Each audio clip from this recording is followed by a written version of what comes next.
ਸਤਿ ਸ਼੍ਰੀ ਅਕਾਲ ਜੀ। ਪ੍ਰੋਗਰਾਮ ਚਰਚਾ ਦੇ ਵਿੱਚ ਤੁਹਾਡਾ ਸਵਾਗਤ। ਪਿਆਰੇ ਦਰਸ਼ਕੋ, ਇਸ ਤੋਂ ਪਹਿਲਾਂ ਕਿ ਅੱਜ ਦਾ ਅਸੀਂ ਵਿਸ਼ੇ ਤੇ ਗੱਲਬਾਤ ਸ਼ੁਰੂ ਕਰੀਏ, ਮੈਂ ਤੁਹਾਨੂੰ ਦੱਸਣਾ ਚਾਹੁੰਦਾ ਕਿ ਦੁਨੀਆ ਦੇ ਵਿੱਚ ਜਿਹੜਾ ਹਾਲ ਹੈ ਉਹ 42,76,000 ਤੋਂ ਜ਼ਿਆਦਾ ਲੋਕ ਕਰੋਨਾ ਨਾਲ ਪੀੜਤ ਨੇ ਤੇ 2,57,888 ਜਿਹੜੇ ਨੇ ਉਹਨਾਂ ਦੀ ਮੌਤ ਹੋ ਚੁੱਕੀ ਹੈ ਤੇ 15 ਲੱਖ ਠੀਕ ਵੀ ਹੋਏ ਨੇ। ਤੇ ਸਾਡੇ ਦੇਸ਼ ਦੇ ਵਿੱਚ 71,000 ਤੱਕ ਪਹੁੰਚ ਚੁੱਕਿਆ ਅੰਕੜਾ ਜਿਹੜੇ ਇਨਫੈਕਟਡ ਨੇ। 46,000 ਅਜਿਹੇ ਲੋਕ ਨੇ ਜਿਹੜੇ ਐਕਟਿਵ ਨੇ, ਐਕਟਿਵ ਪੋਜ਼ਿਟਿਵ ਪੇਸ਼ੈਂਟ ਨੇ, ਤੇ ਜਿਹੜੇ ਠੀਕ ਹੋਏ ਨੇ ਉਹ 23,000 ਨੇ। 2,310 ਇੰਡੀਆ ਦੇ ਵਿੱਚ ਲੋਕ ਜਿਹੜੇ ਨੇ ਮਰ ਚੁੱਕੇ ਨੇ ਔਰ ਪੰਜਾਬ ਦੇ ਵਿੱਚ ਗਿਣਤੀ 1900 ਦੇ ਉੱਤੇ ਟੱਪ ਚੁੱਕੀ ਹੈ ਔਰ 1628 ਦੇ ਨੇੜੇ ਤੇੜੇ ਜਿਹੜੇ ਐਕਟਿਵ ਕੇਸ ਨੇ ਔਰ 168 ਠੀਕ ਹੋਏ ਨੇ, 32 ਮੌਤਾਂ ਹੋਈਆਂ ਨੇ। ਇਸ ਹਾਲਾਤ ਦੇ ਵਿੱਚ ਕੱਲ ਜਦੋਂ ਕੈਪਟਨ ਸਾਹਿਬ ਨੇ ਵੀ ਮੀਟਿੰਗ ਅਟੈਂਡ ਕੀਤੀ, ਮੋਦੀ ਸਾਹਿਬ ਨੇ ਸਾਰੇ ਮੁੱਖ ਮੰਤਰੀਆਂ ਨੂੰ ਕੱਲ ਬੁਲਾਇਆ, 5ਵੀਂ ਮੀਟਿੰਗ ਸੀ। ਬਸ ਇੱਕੋ ਹੀ ਗੱਲ ਹੈ ਕਿ ਮੋਦੀ ਸਾਹਿਬ ਨੇ ਜਦੋਂ ਲੋਕਡਾਊਨ ਕਰਨਾ ਸੀ ਉਸ ਵੇਲੇ ਨਹੀਂ ਕਿਸੇ ਨੂੰ ਬੁਲਾਇਆ, ਲੇਕਿਨ ਉਦੋਂ ਬਾਅਦ ਉਹ ਮੁੱਖ ਮੰਤਰੀਆਂ ਨੂੰ ਬੁਲਾਉਂਦੇ ਨੇ ਔਰ ਉਹਨਾਂ ਦੇ ਨਾਲ ਵੀਡੀਓ ਕਾਨਫਰੰਸ ਕਰਦੇ ਨੇ। ਪਿਛਲੀ ਵਾਰ ਤਾਂ ਕਿਸੇ ਨਾਲ ਗੱਲਬਾਤ ਦਾ ਟਾਈਮ ਨਹੀਂ ਮਿਲਿਆ, ਕੱਲ ਜਿਹੜਾ ਹੈ ਗੱਲਬਾਤ ਕੀਤੀ ਗਈ, ਕੈਪਟਨ ਸਾਹਿਬ ਵੀ ਬੋਲੇ, ਹੋਰ ਵੀ ਜਿਹੜੇ ਖਾਸ ਤੌਰ ਤੇ ਮੈਂ ਜ਼ਿਕਰ ਕਰਾਂਗਾ ਕਿ ਜਿਹੜੇ ਗੈਰ ਭਾਜਪਾ ਜਿਹੜੀ ਜਿੱਥੇ ਸਰਕਾਰਾਂ ਭਾਜਪਾ ਦੀਆਂ ਨਹੀਂ, ਉੱਥੋਂ ਦੇ ਮੁੱਖ ਮੰਤਰੀਆਂ ਨੇ ਆਪਣੀ ਜਿਹੜੀ ਗੱਲ ਕਹੀ ਤੇ ਕਈ ਵਾਰ ਤਿੱਖੇ ਲਫ਼ਜ਼ਾਂ 'ਚ ਵੀ ਗਈ। ਜਿਵੇਂ ਮਮਤਾ ਬੈਨਰਜੀ ਦਾ ਇਹ ਕਹਿਣਾ ਕਿ ਤੁਸੀਂ ਮੋਦੀ ਸਾਹਿਬ ਸਿਆਸਤ ਨਾ ਕਰੋ, ਸਭ ਨੂੰ ਪਤਾ ਹੈ ਬਾਹਰੋਂ ਆਇਆ, ਤੁਸੀਂ ਸਭ ਨਾਲ ਇੱਕੋ ਜਿਹਾ ਵਿਵਹਾਰ ਕਰੋ, ਸਿੱਧੇ ਤੌਰ ਤੇ ਜਿਹੜਾ ਹੈ ਮਮਤਾ ਦਾ ਇਲਜ਼ਾਮ ਸੀ। ਔਰ ਇਸੇ ਤਰੀਕੇ ਨਾਲ ਜਗਨ ਮੋਹਨ ਰੈਡੀ ਜਿਹੜੇ ਆਂਧਰਾ ਦੇ ਨੇ, ਉਹਨਾਂ ਦੇ ਦੋ ਤਿੰਨ ਗੱਲਾਂ ਤਾਂ ਬਹੁਤ ਵਧੀਆ ਸੀ। ਪੈਸੇ ਉਹ ਪਹਿਲਾਂ ਅਰਵਿੰਦ ਕੇਜਰੀਵਾਲ ਵੀ ਕਹਿ ਚੁੱਕਿਆ ਸੀ ਕਿ ਹੁਣ ਸਾਨੂੰ ਕਰੋਨਾ ਨਾਲ ਜਿਉਣਾ ਸਿੱਖਣਾ ਪਏਗਾ। ਤੋ ਇਹਦੇ ਨਾਲ ਹੀ ਜਿਹੜਾ ਹੈ ਇਹ ਵੀ ਕਿਹਾ ਗਿਆ ਕਿ ਆਪਾਂ ਤੇਲੰਗਾਨਾ ਦੇ ਮੁੱਖ ਮੰਤਰੀ ਚੰਦਰ ਸ਼ੇਖਰ ਵੱਲੋਂ ਕਿ ਰੇਲ ਗੱਡੀਆਂ ਨਾ ਚਲਾਓ, ਇਸ ਤਰ੍ਹਾਂ ਦੇ ਜਿਹੜੇ ਕਈ ਕਿਸਮ ਦੀਆਂ ਗੱਲਾਂ ਆਈਆਂ। ਲੇਕਿਨ ਸਾਡਾ ਅਜੇ ਤੱਕ ਅਨੁਸਾਰ ਕੈਪਟਨ ਅਮਰਿੰਦਰ ਸਿੰਘ ਨਾਲ ਹੈ। ਕੈਪਟਨ ਅਮਰਿੰਦਰ ਸਿੰਘ ਕੱਲ ਬੋਲੇ, ਕਈ ਨੁਕਤੇ ਉਠਾਏ, ਉਹ ਨੁਕਤੇ ਮੈਂ ਆਪਣੇ ਮੂੰਹੋਂ ਤੁਹਾਨੂੰ ਦੱਸਣ ਦੀ ਬਜਾਏ ਕੈਪਟਨ ਸਾਹਿਬ ਦੇ ਮੂੰਹੋਂ ਤੁਸੀਂ ਸੁਣ ਲਓ, ਫਿਰ ਆਪਾਂ ਤੇ ਚਰਚਾ ਕਰਦੇ ਹਾਂ। ਕੀ ਕਿਹਾ ਕੈਪਟਨ ਸਾਹਿਬ ਨੇ ਮੁੱਖ ਮੰਤਰੀਆਂ ਦੀ मीटिंग ਆਪਾਂ सुनते हैं। On the question of these zones, कि कई चीफ मिनिस्टर्स ने आज कहा है red zone, orange zone, green zone. Sir मैं आपको एक बताऊं, अब देखो हमारे 3 बड़े शहर हैं, Ludhiana, Jalandhar and Patiala, which are now the green red zones. अब पटियाला की बात करता हूँ, मेरा डिस्ट्रिक्ट है सर। पटियाला में वी हैव पटियाला शहर, वी हैव राजपुरा शहर, we have Samana, we have Nabha and we have Shatrana. सब मेरे पटियाला शहर में 1-2 मोहल्लों में ये बात है, राजपुरा में है, लेकिन नाभा में एक भी नहीं, कभी भी नहीं हुई, ना शतराना में ही ना समाना में ही, पर सारा डिस्ट्रिक्ट को ही रेड कर दिया हमने। एंड अगर पटियाला में भी होता, शहर में जो है, अगर मेरे कंट्रोल होता तो मैं कुछ मोहल्ले जिसमें था उसको मैंने आइसोलेट करके एक बफर जोन बना देनी थी उसके चारों तरफ, और बाकी पटियाला शहर खोल देना था। ऐसा ही मेरी प्रॉब्लम है, इसलिए कह रहा हूँ कि मेरे 2 इंडस्ट्रियल टाउन्स हैं, इसके साथ पटियाला 1 एंड 3 रेड जोन में से एक लुधियाना, एक जालंधर, ये मेरे इंडस्ट्रियल टाउन्स हैं। अब लुधियाना में मेरी आज 207 इंडस्ट्री है, जो बड़ी इंडस्ट्री है और मीडियम इंडस्ट्री है। 60,000 स्मॉल एंड माइक्रो इंडस्ट्री है सर। अब उधर कोई नहीं काम कर सकता, that is 1। Jalandhar is my second hub, उसमें भी यही प्रॉब्लम है। मैं ये चाहता हूँ sir, and I want to make a request to you, जैसे बाकी चीफ मिनिस्टर ने कहा, हम जानते हैं अगर आप हमें ये इजाज़त दे दें कि हम we handle this business of red, green and zone, ये हम कर लेंगे, और फिर हम जानते हैं कहाँ क्या है, और अपने डीसीज वगैरह को इस्तेमाल करके हम इसको बिल्कुल कंट्रोल ले आ सकते हैं और लोगों को रोक सकते हैं। आज मेरे सर वी हैव 13 लाख के करीब मेरे पास माइग्रेंट लेबर थी सर, उसमें से 11.5 लाख ने रजिस्टर कर दी हमारे साथ बाहर लुधियाना बाहर जाने को, अपनी जगह से लुधियाना, जालंधर और अमृतसर से। लार्जली ये जाते हैं यूपी, बिहार और झारखंड के लिए। इसमें 60 ट्रेनें तो मैंने भेज दी, 60, और 13 से 14 ट्रेन डेली जा रही हैं। सो ये जा रहे हैं। अगर ये दोनों सिटीज़ मेरे चल पड़ते, लुधियाना चल पड़ता इंडस्ट्री में और जलंधर चल पड़ता, तो इनमें से काफ़ी लोग हैं जो रुक जाते, अभी भी रुके हैं, 30% के करीब रुके हुए हैं, लेकिन वो भी रुक जाते एंड हम उनको इन्वॉल्व कर सकते थे अपनी इंडस्ट्री में, एक हमारी रेवेन्यू में भी, एक हमारी इकोनॉमी में भी, और एक इनकी नौकरी में भी, दोनों बातें हो सकती हैं। सर, आज situation financial is not good. आज मेरे पास तकरीबन जो मेरे अपनी रेवेन्यू है स्टेट की, वो 3360 करोड़ मेरी मुझे आती है एक महीने की, और मेरे 88% इसका नहीं आ रहा मेरे पास, सिर्फ 12% आ रहा है मेरे पास। I am only getting 400 crore out of 3360, because मेरा कुछ चल ही नहीं रहा, इंडस्ट्री बंद है, सब कुछ बंद है। How do I run? Now sir, I come to lockdown. What is our position? My position is very strong on this. We must have. ਹੁਣ ਤੁਸੀਂ ਦੇਖਿਆ ਕਿ ਕੈਪਟਨ ਸਾਹਿਬ ਨੇ ਕੀ ਕਿਹਾ, ਲੇਕਿਨ ਗੱਲ ਇੱਕ ਬੜੀ ਸਪਸ਼ਟ ਹੈ। ਕੈਪਟਨ ਸਾਹਿਬ ਦੀ ਜਦੋਂ ਬਾਹਰ ਆ ਕੇ ਗੱਲ ਕੀਤੀ, ਉਦੋਂ ਵੀ ਜਿਹੜੀ ਹੈ ਤਿੱਖੇ ਲਫ਼ਜ਼ਾਂ 'ਚ ਕੀਤੀ। ਉਹ ਕਹਿੰਦੇ ਜਿਹੜਾ ਜੁਆਇੰਟ ਸੈਕਟਰੀ ਕਦੇ ਪੰਜਾਬ 'ਚ ਨਹੀਂ ਬੜਿਆ, ਜਿਸ ਨੂੰ ਇਹ ਉਹਨੂੰ ਕੀ ਪਤਾ ਵੀ ਰੈੱਡ ਜ਼ੋਨ ਕੀ ਹੈ, ਉਹਨੂੰ ਕੀ ਪਤਾ ਪਟਿਆਲਾ ਕਿ ਰੈੱਡ ਜ਼ੋਨ ਸਾਰੇ ਨੂੰ ਡਿਕਲੇਅਰ ਕਰਤਾ। ਗੱਲ ਕੈਪਟਨ ਸਾਹਿਬ ਤਿੰਨੇ ਚਾਰੇ ਠੀਕ ਕਹਿ ਰਹੇ ਨੇ, ਲੇਕਿਨ ਸੈਂਟਰ ਕਿੰਨੀ ਕੁ ਮਰ ਰਿਹਾ, ਕਿਉਂ ਨਹੀਂ ਮਰ ਰਿਹਾ, ਪੈਸਾ ਦੇ ਨਹੀਂ ਰਿਹਾ, ਕੰਟਰੋਲ ਕਰ ਰਿਹਾ।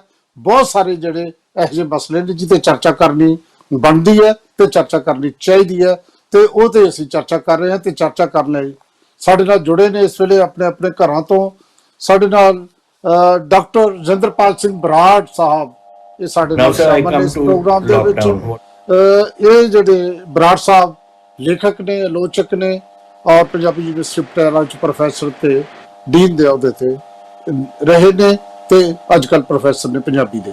ਨਾਲ ਸਾਡੇ ਸ਼੍ਰੋਮਣੀ ਅਕਾਲੀ ਦਲ ਦੇ ਸੀਨੀਅਰ ਲੀਡਰ ਰਜਿੰਦਰ ਦੀਪਾ ਜੀ ਸਾਡੇ ਨਾਲ ਸ਼ਾਮਲ ਨੇ ਇਸ ਪ੍ਰੋਗਰਾਮ ਦੇ ਵਿੱਚ, ਤੇ ਨਾਲ ਗਗਨਦੀਪ ਸਿੰਘ ਜਿਹੜੇ ਜਲਾਲਪੁਰ ਜ਼ਿਲ੍ਹਾ ਪ੍ਰੀਸ਼ਦ ਦੇ ਮੈਂਬਰ ਨੇ, ਕਾਂਗਰਸ ਦੀ ਨੁਮਾਇੰਦਗੀ ਕਰ ਰਹੇ ਨੇ ਸਾਡੇ ਨਾਲ ਇਸ ਪ੍ਰੋਗਰਾਮ ਦੇ ਵਿੱਚ।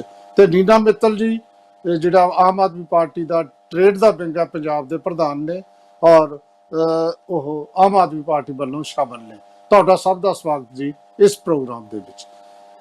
ਰਜਿੰਦਰ ਦੀਪਾ ਜੀ, ਗੱਲ ਤੁਹਾਡੇ ਤੋਂ ਸ਼ੁਰੂ ਕਰਦੇ ਹਾਂ।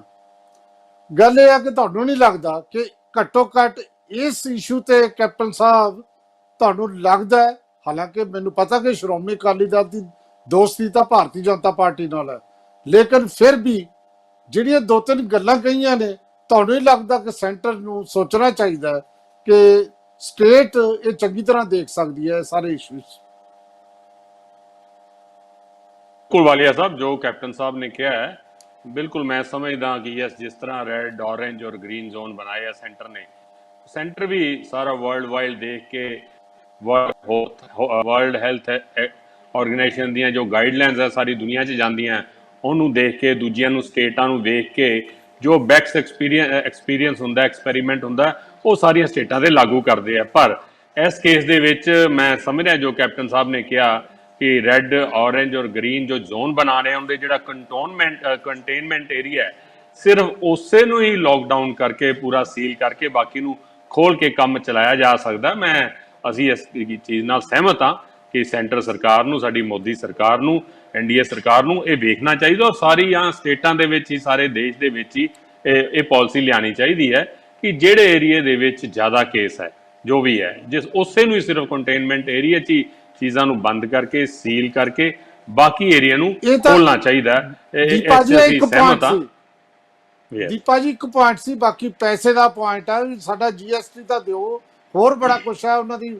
ਉਹਨਾਂ ਨੇ ਸਪਸ਼ਟ ਕਿਹਾ ਕਿ ਸਾਡੀ ਆਰਥਿਕ ਹਾਲਤ ਠੀਕ ਨਹੀਂ, ਸਾਨੂੰ ਪੈਸਾ ਦਿਓ। ਇਸ ਮਾਮਲੇ ਤੇ ਵੀ ਜਿਹੜੀ ਹੈ ਸ਼੍ਰੋਮਣੀ ਅਕਾਲੀ ਦਲ ਨੂੰ ਕਿਤੇ ਨਾ ਕਿਤੇ ਕੋਈ ਸਟੈਂਡ ਲੈਣਾ ਚਾਹੀਦਾ। मैं समझदा ठीक है, करोना का जो वक्त चल रहा, सारी दुनिया चल रहा, देश चल रहा, पंजाब सारे देश की भी हालत ठीक नहीं है, सारिया स्टेटां की हालत ठीक नहीं है, तो पंजाब की भी ठीक नहीं है। पर आप देख रहे हैं पिछले 3-3.5 सालों तो पंजाब ये सरकार आपके फाइनांसिस नूं किस तरह हैंडल कर रही है। 2 दिन पहला का जो ड्रामा होया कैबिनेट मीटिंग दे विच, जिहड़ी प्री कैबिनेट मीटिंग सी, एक्साइज पॉलिसी नूं लैके जिस तरह कैबिनेट मंत्री और चीफ सैकटरी दे विच तू मैं होई और पॉलिसी किस तरह बननी चाहिए है। सिंपली है कि ये फाइनांस बारे या इन्हों रैवन्यू किवें वधाना उस बारे कोई फिक्र नहीं, आपदियां जेबां किवें भरनी है, आपदे चहेत्यां नूं किवें ठेके देने हैं, ਭਾਵੇਂ ਉਹ ਰੇਤ ਬਜਰੀ ਦੇ ਹੋਣ ਤੇ ਭਾਵੇਂ ਉਹ ਸ਼ਰਾਬਾਂ ਦੇ ਹੋਣ। ਉਸ ਚੀਜ਼ ਦਾ ਫਿਕਰ ਹੈ, ਉਸ ਢੰਗ ਨਾਲ ਪਾਲਿਸੀ ਬਣ ਜਾਣੀ ਚਾਹੀਦੀ ਹੈ। ਕਿਸ ਤਰ੍ਹਾਂ ਐਲੀਗੇਸ਼ਨ ਲੱਗ ਰਿਹਾ ਅਸੀਂ ਤਾਂ ਚਲੋ ਵਿਰੋਧੀ ਧਿਰ, ਅਸੀਂ ਤਾਂ ਗੱਲ ਕਹਿ ਰਹੇ ਹਾਂ। ਅੱਜ ਸੁਖਬੀਰ ਸਿੰਘ ਬਾਦਲ ਜੀ ਨੇ ਵੀ ਕਿਹਾ ਕਿ ਇਹ ਸਾਰੀ ਵੱਡੀ ਇਨਕੁਆਇਰੀ ਹੋਣੀ ਚਾਹੀਦੀ ਹੈ ਸਿਟਿੰਗ ਜੱਜ ਹਾਈ ਕੋਰਟ ਦੇ ਦੁਆਰਾ, ਕਿ ਪਹਿਲੇ ਸਾਲ ਤੁਹਾਨੂੰ ਜੋ ਤੁਸੀਂ ਤੈਅ ਕੀਤੇ ਸੀ ਕਿ ਸਾਨੂੰ ਐਕਸਾਈਜ਼ ਦੀ ਇਸ ਪਾਲਿਸੀ ਤੋਂ ਇੰਨਾ ਰੈਵਨਿਊ ਆ ਜਾਊਗਾ, ਉਸ ਰੈਵਨਿਊ ਤੋਂ 600 ਕਰੋੜ ਰੁਪਇਆ ਤੁਹਾਨੂੰ ਘਾਟਾ ਪੈਂਦਾ। ਅਗਲੇ ਸਾਲ 1000 ਕਰੋੜ ਰੁਪਇਆ ਘਾਟਾ ਪੈਂਦਾ। ਹੁਣ 2000 ਕਰੋੜ ਦਾ ਅਨੁਮਾਨ ਹੈ, ਤੇ ਪੈਸਾ ਕਿੱਥੋਂ ਆਣਾ ਹੈ? ਜੇ ਤੁਸੀਂ ਆਪਣੀਆਂ ਪਾਲਿਸੀਜ਼ ਸਹੀ ਤਰ੍ਹਾਂ ਕਰਦੇ ਹੋਏ, ਤੁਹਾਡਾ ਆਪਣੀ ਨੀਅਤ ਸਾਫ਼ ਨਹੀਂ ਹੈ, ਤੁਸੀਂ ਆਪਣੇ ਲੋਕਾਂ ਨੂੰ ਅੱਗੇ ਕਰਕੇ ਇੰਨੀ ਸਮਗਲਿੰਗ ਹੋ ਰਹੀ ਹੈ ਨਾਲ ਦੀਆਂ ਸਟੇਟਾਂ ਤੋਂ, ਹਰਿਆਣੇ ਤੋਂ ਹੋ ਰਹੀ ਹੈ, ਹਿਮਾਚਲ ਤੋਂ ਹੋ ਰਹੀ ਹੈ, ਰਾਜਸਥਾਨ ਤੋਂ ਹੋ ਰਹੀ ਹੈ, ਇੰਨੀ ਸਮਗਲਿੰਗ ਹੋ ਰਹੀ ਹੈ। ਤੁਹਾਡੇ ਐਮਐਲਏ, ਤੁਹਾਡੇ ਚੇਤੇ, ਤੁਹਾਡੇ ਹਲਕਾ ਇੰਚਾਰਜ ਇਸ ਕੰਮ ਦੇ ਵਿੱਚ ਲੱਗੇ ਹੋਏ ਹੈ।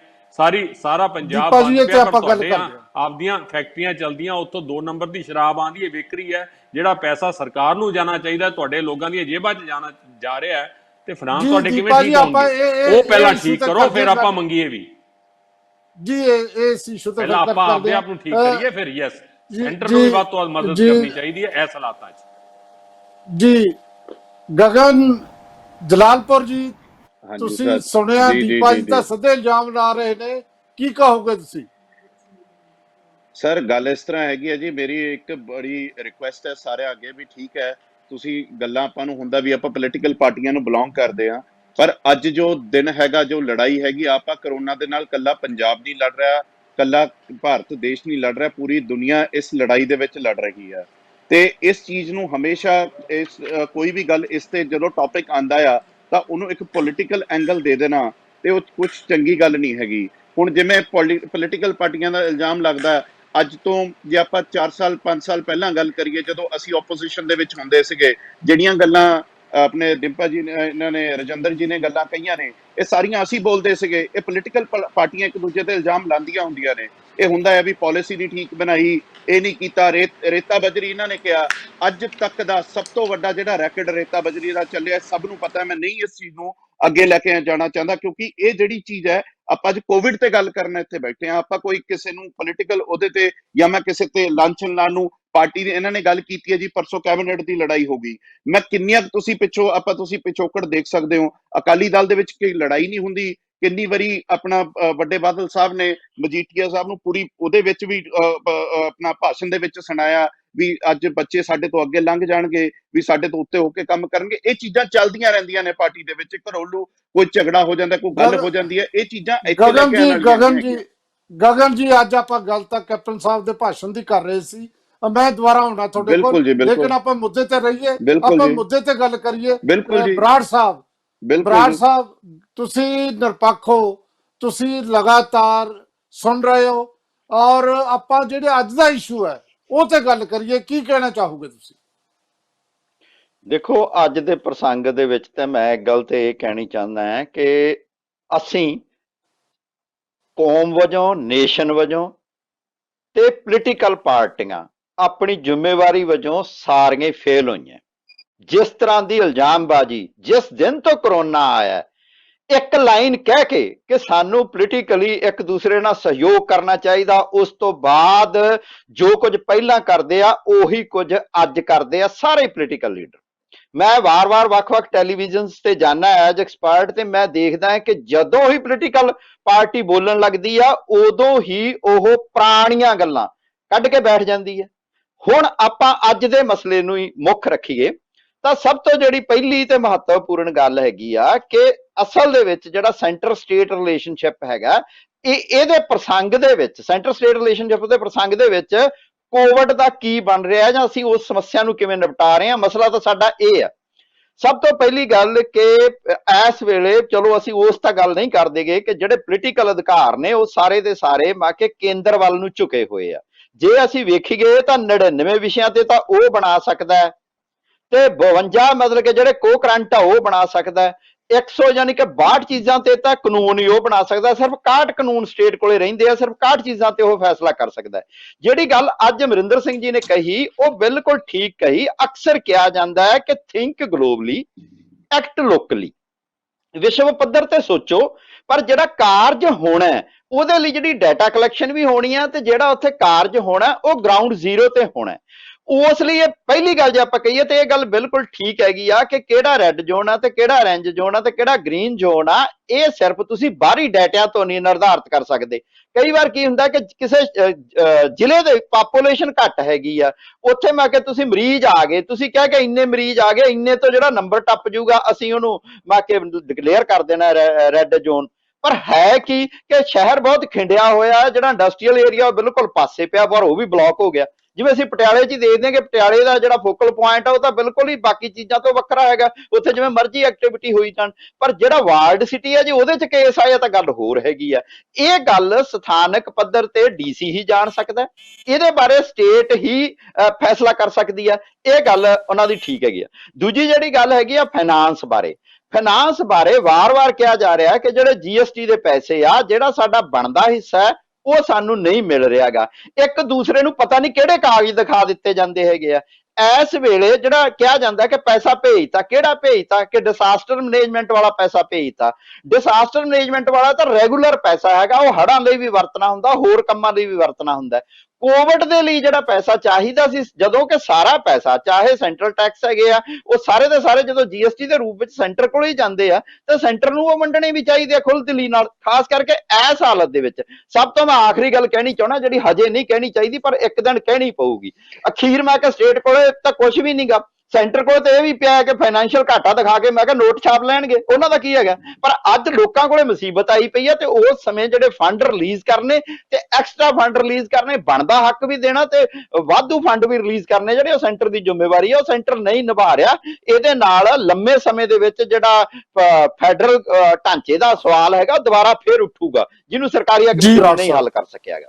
ਜੀ ਬਰਾੜ ਸਾਹਿਬ, ਇੱਕ ਗੱਲ ਜਿਹੜੀ ਤੁਸੀਂ ਕਹੀ ਹੈ ਇਹਦੇ ਚ ਮੈਂ ਦੁਬਾਰਾ ਤੁਹਾਡੇ ਕੋਲ ਆਉਂਗਾ, ਪਰ ਇੱਕ ਗੱਲ ਬੜੀ ਸਪਸ਼ਟ ਹੈ, ਜਿਹੜੇ ਇਸ਼ਾਰੇ ਹੋਏ ਨੇ ਕੱਲ ਦੀ ਮੀਟਿੰਗ ਦੇ ਵਿੱਚ ਮਮਤਾ ਬੈਨਰਜੀ ਨੇ ਕੀਤਾ, ਉद्धਵ ਠਾਕਰੇ ਨੇ ਕਿਹਾ ਔਰ ਸ਼ੇਖਰ ਸਾਹਿਬ ਨੇ ਕਿਹਾ, ਜਗਨ ਮੋਹਨ ਰੈਡੀ ਨੇ ਵੀ ਕਿਹਾ। ਮੈਂ ਇਹ ਕਹਿ ਰਿਹਾ ਕਿ ਕਾਫੀ ਜ਼ਿਆਦਾ ਉਹ ਅਰਵਿੰਦ ਕੇਜਰੀਵਾਲ ਸਾਰੇ ਇਹ ਕਹਿ ਰਹੇ ਨੇ ਕਿ ਸਾਰੇ ਨਾਲ ਇੱਕੋ ਜਿਹਾ ਵਿਵਹਾਰ ਕਰੋ। ਕਿਤੇ ਨਾ ਕਿਤੇ ਇਹ ਗੱਲ ਤਾਂ ਨਹੀਂ ਕਿ ਜਿੱਥੇ ਭਾਜਪਾ ਦੀ ਸਰਕਾਰ ਉੱਥੇ ਕੋਈ ਬੋਲਦਾ ਨਹੀਂ ਤੇ ਕਾਂਗਰਸੀ ਜਾਂ ਆਪੋਜੀਸ਼ਨ ਵਾਲੇ ਬੋਲ ਰਹੇ ਨੇ, ਜਾਂ ਮਮਤਾ ਬੋਲ ਰਹੀ ਹੈ, ਅਰਵਿੰਦ ਬੋਲ ਰਿਹਾ, ਕੇਜਰੀਵਾਲ ਤੇ ਜਾਂ ਕੈਪਟਨ ਸਾਹਿਬ ਕਹਿ ਰਹੇ ਨੇ। ਇਹ ਕੁਝ ਗੱਲਾਂ ਮੈਂ ਦੁਬਾਰਾ ਇਹ ਤੇ ਆਉਣਾ ਹੈ, ਮੈਂ ਤਾਂ ਹੀ ਵਾਰ-ਵਾਰ ਅਪੀਲ ਕਰਦਾ ਕਿ ਅੱਜ ਆਪਾਂ ਮੁੱਦੇ ਤੇ ਰਹੀਏ। ਬਿਲਕੁਲ ਭੁੱਲਰ ਸਾਹਿਬ ਜਲਾਲਾਬਾਦ ਹੋਰਾਂ ਨੇ ਜਿਹੜੀ ਗੱਲ ਕੀਤੀ ਹੈ, ਗਗਨ ਨੇ ਬਿਲਕੁਲ ਸਹੀ ਕੀਤੀ ਹੈ, ਤੇ ਮੈਨੂੰ ਆਸ ਹੈ ਹੁਣ ਜਦੋਂ ਮੈਂ ਦੁਬਾਰਾ ਹੂੰ ਆਪਾਂ ਇਸ ਇਸ਼ੂ ਤੇ ਗੱਲ ਕਰਾਂਗੇ। ਨੀਨਾ ਮਿੱਤਲ ਜੀ, ਤੁਸੀਂ ਇਸ ਸਾਰੇ ਸੰਦਰਭ 'ਚ ਕੀ ਕਹਿਣਾ ਚਾਹੋਗੇ? ਮੈਂ ਸਾਡਾ ਆਮ ਆਦਮੀ ਪਾਰਟੀ ਵੱਲੋਂ ਮੈਂ ਇੱਕ ਇਹ ਚੀਜ਼ ਕਹੂੰਗੀ ਕਿ ਚਾਹੇ ਅਸੀਂ ਵਿਰੋਧੀ ਧਿਰ 'ਚ ਹਾਂ, ਪਰ ਜੋ ਕੱਲ ਕੈਪਟਨ ਸਾਹਿਬ ਨੇ ਗੱਲ ਕਹੀ ਹੈ ਅਸੀਂ ਉਹਦਾ ਸਮਰਥਨ ਕਰਦੇ ਹਾਂ। ਇਹ ਹੋਣਾ ਚਾਹੀਦਾ ਹੈ ਕਿ ਸਾਨੂੰ ਇਹ ਪਾਵਰ ਹੋਣੀ ਚਾਹੀਦੀ ਹੈ ਕਿ ਅਸੀਂ ਦੇਖੀਏ ਕਿ ਸਾਡਾ ਕਿਹੜਾ ਏਰੀਆ ਡਿਸਟਰਬ ਹੈ, ਅਸੀਂ ਉਹਨੂੰ ਆਪਦਾ ਰੈੱਡ ਜ਼ੋਨ ਬਣਾ ਦਈਏ ਤਾਂ ਬਾਕੀ ਏਰੀਆ ਤਾਂ ਅਸੀਂ ਖੋਲ੍ਹ ਸਕੀਏ। ਜਿਵੇਂ ਕਿ ਹੁਣ ਅਸੀਂ ਗੱਲ ਛੋਟੀ ਜਿਹੀ ਗੱਲ ਕਰੀਏ ਸਾਡੇ ਰਾਜਪੁਰਾ ਸ਼ਹਿਰ ਦੀ, ਰਾਜਪੁਰਾ ਸ਼ਹਿਰ ਵਿੱਚ 42 ਕੇਸ ਆ ਗਏ ਔਰ ਰਾਜਪੁਰਾ ਪੂਰਾ ਬਫਰ ਜ਼ੋਨ ਬਣਾ ਕੇ ਰੱਖ ਦਿੱਤਾ ਹੈ।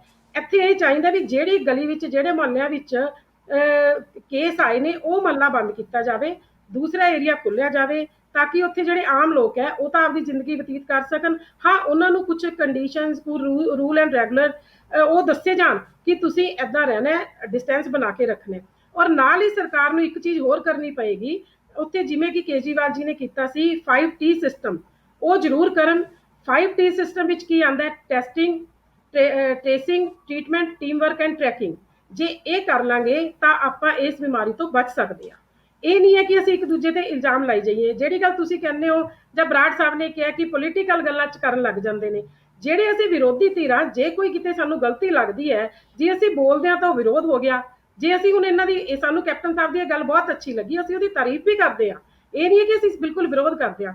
ਜਿਹੜੀ ਗੱਲ ਹੈ GST ਦੀ, ਕੈਪਟਨ ਸਾਹਿਬ ਕਹਿੰਦੇ ਆ ਜੀ ਸਾਡੇ ਕੋਲ GST ਦਾ ਪੈਸਾ ਨਹੀਂ ਆਇਆ। ਠੀਕ ਹੈ, ਉਹ ਪੰਜਾਬ ਦਾ ਹੱਕ ਹੈ, ਉਹ ਸਾਨੂੰ ਮਿਲਣਾ ਚਾਹੀਦਾ ਹੈ। ਪਰ ਤੁਸੀਂ ਇੱਕ ਚੀਜ਼ ਦੱਸੋ, ਜੇ ਸਾਡੇ ਕੋਲ GST ਦਾ ਪੈਸਾ ਕੁਝ ਚਿਰ ਨਹੀਂ ਆਊਗਾ ਤਾਂ ਕੀ ਅਸੀਂ ਪੰਜਾਬ ਵਿੱਚ ਪੰਜਾਬੀਆਂ ਨੂੰ ਕੋਈ ਫੈਸਿਲਿਟੀ ਨਹੀਂ ਦੇ ਪਾਵਾਂਗੇ? ਕਿਉਂ ਨਹੀਂ ਕੈਪਟਨ ਸਾਹਿਬ ਜਿਹੜੇ ਉਹਨਾਂ ਦੇ ਆਪਦੇ ਮੰਤਰੀ ਹੈ, ਆਪਦੇ ਉਹਨਾਂ ਦੇ ਇੰਨੇ ਜਿਹੜੇ ਆਫਿਸਰ ਹੈ, ਉਹਨਾਂ ਦੇ ਖਰਚੇ ਕਿਉਂ ਨਹੀਂ ਘਟਾਉਂਦੇ? ਉਹ ਖਰਚੇ ਕਿਉਂ ਨਹੀਂ ਲੋਕਾਂ ਤੇ ਲਾਏ ਜਾਂਦੇ? ਇੱਕ ਮੰਤਰੀ ਇੰਨੇ ਆਪਦੇ ਬੋਡੀਗਾਰਡ ਲੈ ਕੇ ਘੁੰਮ ਰਿਹਾ, ਇੰਨੀਆਂ ਗੱਡੀਆਂ ਪਿੱਛੇ ਉਹਨਾਂ ਦੇ ਪਿੱਛੇ ਜਾ ਰਹੀਆਂ। ਹੁਣ ਟਾਈਮ ਮੁਸ਼ਕਿਲ ਦਾ ਹੈ ਤਾਂ ਹੁਣ ਸਾਡਾ ਫਰਜ਼ ਇਹ ਹੈ ਕਿ ਇਹ ਖਰਚੇ ਘਟਾਏ ਜਾਣ, ਇਹ ਲੋਕਾਂ ਤੇ ਲਾਏ ਜਾਣ। ਇਹ ਕਹਿ ਕੇ ਨਹੀਂ ਖੜਾ ਛੁੱਟਦਾ ਕਿ ਜੀ ਸਾਡਾ ਤਾਂ GST ਦਾ ਪੈਸਾ ਨਹੀਂ ਆਇਆ, ਜੀ ਸਾਡੇ ਕੋਲ ਪੈਸਾ ਨਹੀਂ ਆਇਆ। ਜੇ ਅਸੀਂ ਗੱਲ ਕਰੀਏ, ਹੁਣ ਤੁਸੀਂ ਕਹੋਗੇ ਆਪਦੀ ਪਾਰਟੀ ਦੀ ਗੱਲ ਕਰ ਰਹੇ ਹੋ, ਦਿੱਲੀ ਸਰਕਾਰ ਨੂੰ ਕੋਈ ਵੀ ਪੈਸਾ ਨਹੀਂ ਮਿਲਿਆ। ਦਿੱਲੀ ਸਰਕਾਰ ਫੇਰ ਵੀ ਲੋਕਾਂ ਨੂੰ ਰੋਟੀ ਖਵਾ ਰਹੀ ਹੈ, ਲੋਕਾਂ ਦਾ ਇਲਾਜ ਕਰ ਰਹੀ ਹੈ, ਲੋਕਾਂ ਦੀ ਟੈਸਟਿੰਗ ਹੋ ਰਹੀ ਹੈ। ਕਿਉਂ ਨਹੀਂ ਅਸੀਂ ਇਹ ਚੀਜ਼ਾਂ ਕਰਦੇ?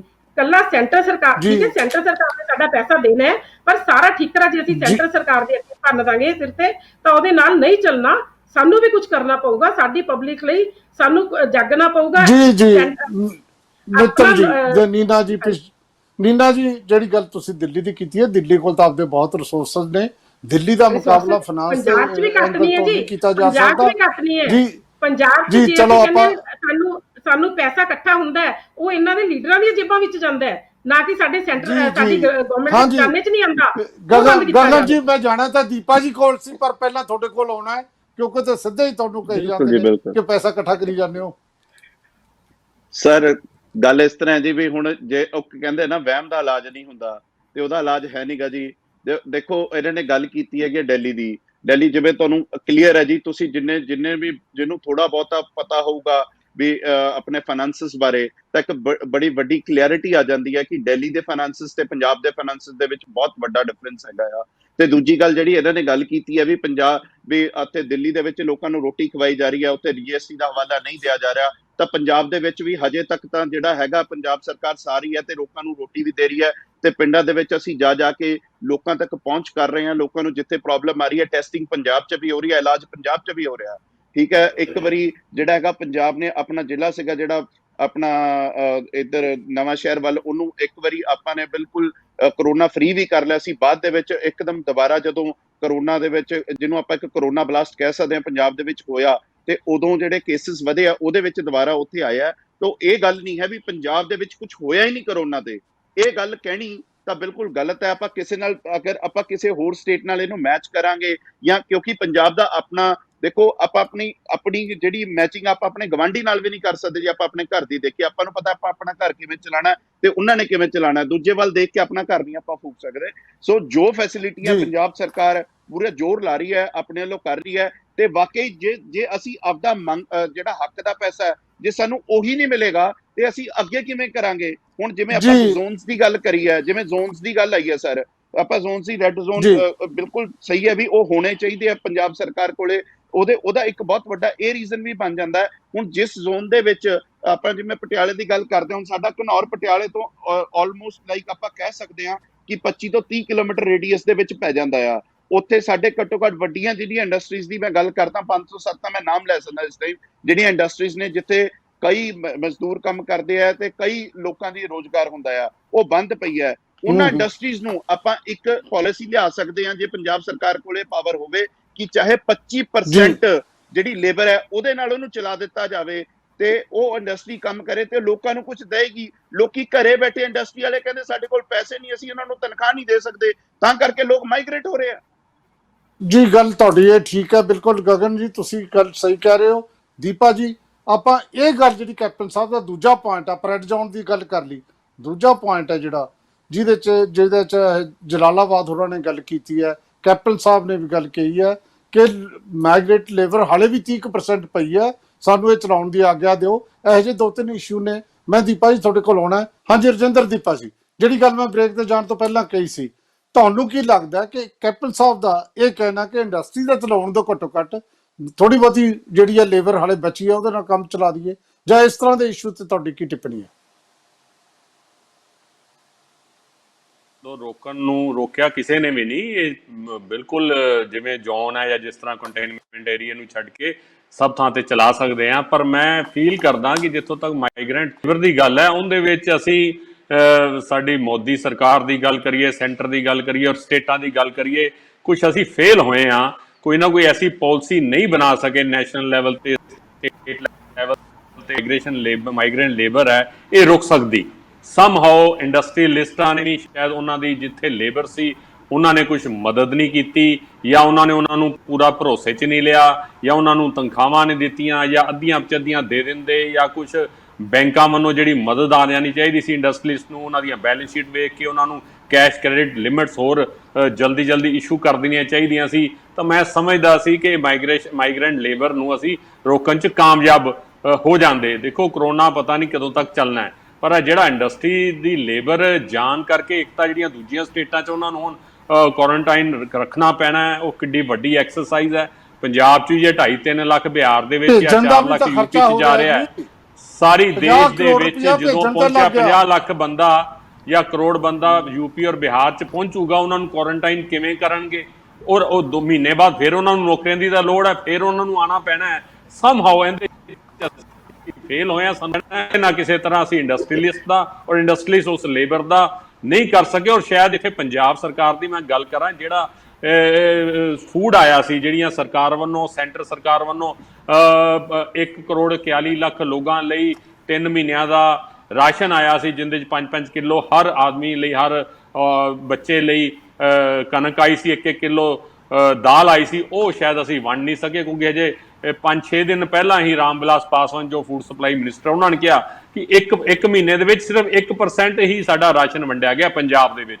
ਮੈਂ ਸਮਝਦਾ ਜਿਵੇਂ ਬਰਾੜ ਸਾਹਿਬ ਕਹਿੰਦੇ ਕਿ ਰਾਜਨੀਤਿਕ ਪਾਰਟੀਆਂ ਨੂੰ ਰਾਜਨੀਤੀ ਨਹੀਂ ਕਰਨੀ ਚਾਹੀਦੀ, ਬਿਲਕੁਲ ਇਸ ਮੌਕੇ ਨਹੀਂ ਕਰਨੀ ਚਾਹੀਦੀ। ਅਸੀਂ ਵੀ ਜੇ 45 ਦਿਨ ਹੋ ਗਏ ਕਰੋਨਾ ਨੂੰ ਸ਼ੁਰੂ ਹੋਏ, 30 ਦਿਨ ਅਸੀਂ ਕੋਈ ਗੱਲ ਨਹੀਂ ਕੀਤੀ, ਪਰ ਅੱਜ ਜੇ ਕੈਪਟਨ ਅਮਰਿੰਦਰ ਸਿੰਘ, ਕਿਉਂਕਿ ਉੱਥੋਂ ਜਿਹੜੇ ਬੈਗਸ ਦੇ ਵਿੱਚ ਰਾਸ਼ਨ ਆਇਆ ਉਹਨਾਂ ਨੂੰ ਪਲਟੀ ਕਰਕੇ ਆਪਦੀਆਂ ਫੋਟੋਆਂ ਵਾਲੇ ਬੈਗ ਛਪਾਣਗੇ, ਉਹ ਲੱਖਾਂ 'ਚ ਛਪਾ ਕੇ ਉਹਨਾਂ ਦੀ ਵੇਟ ਕਰਕੇ ਤਾਂ ਵੰਡਣਗੇ, ਤਾਂ ਇਹ ਰਾਜਨੀਤੀ ਨਹੀਂ ਹੈ। ਕੀ ਨਹੀਂ ਹੈ? ਚਾਰਜ ਹੈ ਇਹਨਾਂ ਦੇ ਐਮਐਲਏ, ਅਗਲੇ ਲੋਕ ਹੈ, ਉਹ ਰਾਸ਼ਨ ਵੰਡ ਰਹੇ ਆ। ਸਰਕਾਰ ਜਾਂ ਜਿਹੜੀ ਐਡਮਿਨਿਸਟ੍ਰੇਸ਼ਨ ਹੈ ਉਹ ਰਾਸ਼ਨ ਨਹੀਂ ਵੰਡ ਰਹੀ। ਰਾਜਨੀਤੀ ਕੌਣ ਕਰ ਰਿਹਾ?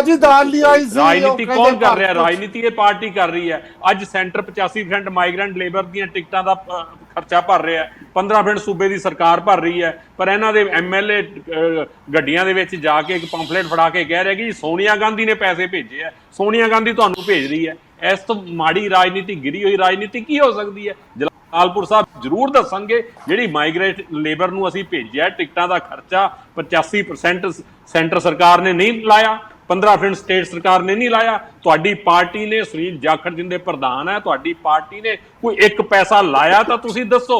ਸੋਨੀਆ ਗਾਂਧੀ ਨੇ ਅਪੀਲ ਜ਼ਰੂਰ ਕੀਤੀ ਸੀ, ਉਹਦਾ ਆਪਦੀ ਪ੍ਰਧਾਨ ਦੀ ਅਪੀਲ ਨਹੀਂ ਸੁਣੀ। ਕਿਉਂ 35 ਕਰੋੜ ਰੁਪਇਆ ਪੰਜਾਬ ਦੇ ਲੋਕਾਂ ਦੇ ਉੱਤੇ ਤੁਸੀਂ ਸਿੱਟਤਾ? ਜੇ ਸਿੱਟ ਵੀ ਦਿੱਤਾ, ਚਲੋ ਦੇ ਵੀ ਦਿੱਤਾ, ਮਾਈਗ੍ਰੈਂਟ ਲੇਬਰ ਨੂੰ ਅਸੀਂ ਭੇਜ ਵੀ ਰਹੇ ਹਾਂ, ਮੰਨੋ ਤਾਂ ਅਸੀਂ ਮੋਹਰ ਆਪਦੀ ਤੁਸੀਂ ਸੋਨੀਆ ਗਾਂਧੀ ਦੀ ਲਾਣਾ ਚਾਹੁੰਦੇ ਹੋ। ਕੀ ਕਾਰਨ ਹੈ ਕਿ ਜਦੋਂ ਸੋਨੀਆ, ਕਿਉਂਕਿ ਬਿਹਾਰ ਦੇ ਵਿੱਚ ਇਲੈਕਸ਼ਨ ਹੈ ਅਕਤੂਬਰ ਦੇ ਵਿੱਚ, ਸ਼ਾਇਦ ਇਹ ਪੋਲੀਟੀਕਲ ਮੁੱਦਾ ਬਣਾ ਕੇ ਬਣਾਉਣਾ ਚਾਹੁੰਦੇ ਕਿ ਜੀ ਕਾਂਗਰਸ ਨੇ ਬੜਾ ਕੁਝ ਕੀਤਾ, ਮੋਦੀ ਕੁਝ ਨਹੀਂ ਕਰ ਰਹੇ ਸੀ, ਉੱਥੇ ਉਹ ਵੋਟਾਂ ਦੀ ਰਾਜਨੀਤੀ ਕਰ ਰਹੇ ਆ। ਸੋ ਇਸ ਚੀਜ਼ ਤੋਂ ਬਚਣਾ ਚਾਹੀਦਾ। ਲੇਬਰ, ਇਹ ਕਰੋਨਾ ਦਾ ਅੱਗੇ ਪਿੱਛੇ ਸੈਟਲ ਹੋਊਗਾ, ਪਰ ਜਿਹੜੀ ਲੇਬਰ ਦੀ ਘਾਟ ਪੈ ਜਾਣੀ ਹੈ ਸਾਨੂੰ ਐਗਰੀਕਲਚਰ ਦੇ ਵਿੱਚ। ਝੋਨੇ ਦਾ ਬਿਜ਼ਨਸ ਆ, ਝੋਨੇ ਦਾ ਟਾਈਮ ਆ ਰਿਹਾ, ਉਹਦੇ 'ਚ ਲੇਬਰ ਦੀ ਜਿਹੜੀ ਦਿੱਕਤ ਆਣੀ ਹੈ, ਸਾਨੂੰ ਬੜੀ ਔਖਾ ਟਾਈਮ ਆਣਾ ਪੰਜਾਬ ਨੂੰ। ਸੌਰੀ ਰਜਿੰਦਰ ਦੀਪਾ ਜੀ, ਆਪਾਂ ਗਗਨ ਜਲਾਲਪੁਰ ਨੂੰ ਪੁੱਛਦੇ ਆ। ਜਲਾਲਪੁਰ ਜੀ, ਘੱਟੋ ਘੱਟ ਆਹ ਗੱਲ ਤਾਂ ਇਹਨਾਂ ਦੀ ਠੀਕ ਹੈ ਕਿ ਜਦੋਂ ਟ੍ਰੇਨ ਚੱਲ ਰਹੀ ਹੈ ਤੇ ਆਪਣੇ ਰਾਜਾ ਵੜਿੰਗ ਜੀ ਉੱਥੇ ਉੱਚੀ ਉੱਚੀ ਕਹਿ ਵੀ ਰਹੇ ਨੇ, ਪੈਂਫਲੇਟ ਵੀ ਵੰਡ ਰਹੇ ਨੇ ਕਿ ਪੈਸਾ ਸੋਨੀਆ ਗਾਂਧੀ ਨੇ ਟਿਕਟਾਂ ਲੈ ਕੇ ਦਿੱਤੀਆਂ ਨੇ ਤੁਹਾਨੂੰ, ਇਹ ਟਿਕਟਾਂ ਤੁਹਾਨੂੰ ਜਿਹੜੀਆਂ ਕੈਪਟਨ ਸਾਹਿਬ ਨੇ ਲੈ ਕੇ ਦਿੱਤੀਆਂ ਨੇ, ਇਹ ਤਾਂ ਸਿੱਧੀ ਰਾਜਨੀਤੀ ਹੈ।